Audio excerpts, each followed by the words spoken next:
Воробей – маленькая птичка, которую мы видим почти каждый день. Но за этой скромной внешностью скрывается удивительная история и сила.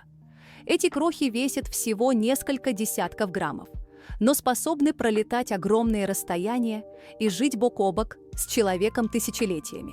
Когда-то воробьев уважали как символ выносливости и даже свободы.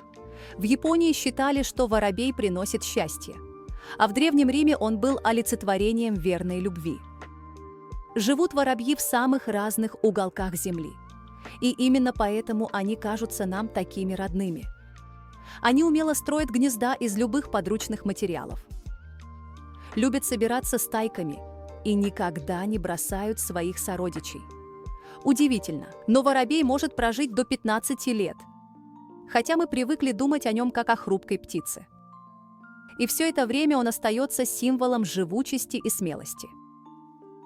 Воробей доказывает, не нужно быть большим и ярким, чтобы выжить, завоевать весь мир и стать частью истории человечества